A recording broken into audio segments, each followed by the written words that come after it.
سربراہ JUI مولانا فضل الرحمان نے مدارس معاملے پر حکومتی تجاویز مسترد کر دیں۔ کہا ہم اپنے مدارس کی آزادی کی جنگ لڑ رہے ہیں، ریاست کے ساتھ تصادم نہیں، مدارس کے رجسٹریشن چاہتے ہیں۔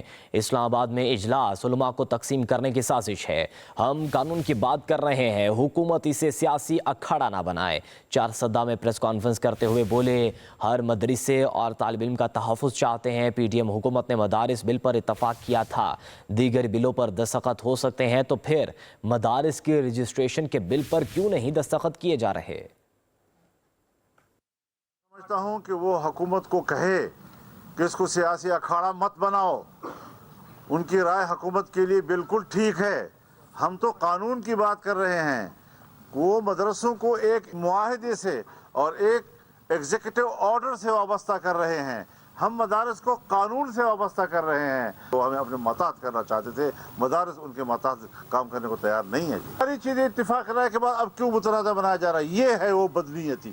روزانہ نئی باتیں نہیں اٹھائی جاتی، جو چیز طے ہو چکی ہے اس کو مستحکم کرنا چاہتے ہیں۔ کیوں مدارس کو انتہا پسندی کی طرف دھکیلا جا رہا ہے؟ اس وقت تک ہمیں حکومت کی کوئی تجویز قبول نہیں ہے، اور اگر انہوں نے اس میں ترمیم کرنے کے لیے کچھ ہمیں دیا، فی الحال تو میری رائے یہ ہے کہ میں ان کی تجویز قبول کروں تو بہت دور کی بات ہے، چمٹے سے بھی پکڑنے کے لیے تیار نہیں ہوں۔ امن و امان تباہ ہو چکا ہے۔ KP کے جنوبی اضلاع بالخصوص اور تقریباً تمام قبائلی علاقے اس وقت بارود میں بھسم ہو رہے ہیں۔ بلوچستان جل رہا ہے، سب جعلی لوگ وہاں اسمبلی میں بیٹھے ہوئے ہیں، ایک بھی عوام کا سامنا کرنے کی پوزیشن میں نہیں ہے۔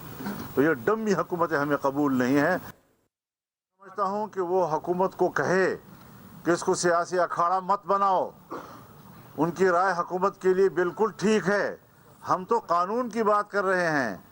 وہ مدرسوں کو ایک معاہدے سے اور ایک ایگزیکٹو آرڈر سے وابستہ کر رہے ہیں، ہم مدارس کو قانون سے وابستہ کر رہے ہیں۔ وہ ہمیں اپنے محتاط کرنا چاہتے تھے، مدارس ان کے محتاط کام کرنے کو تیار نہیں ہے۔ ساری چیزیں اتفاق رائے کے بعد اب کیوں متنازع بنایا جا رہا ہے؟ یہ ہے وہ بدنیتی۔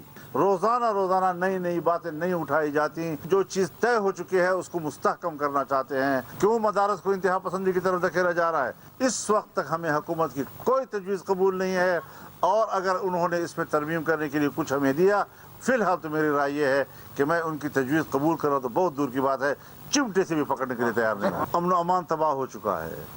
KP کے جنوبی اضلاع بالخصوص اور تقریباً تمام قبائلی علاقے اس وقت بارود میں بھسم ہو رہے ہیں۔ بلوچستان جل رہا ہے، سب جعلی لوگ وہاں اسمبلی میں بیٹھے ہوئے ہیں، ایک بھی عوام کا سامنا کرنے کی پوزیشن میں نہیں ہے۔ تو یہ ڈمی حکومتیں ہمیں قبول نہیں ہیں۔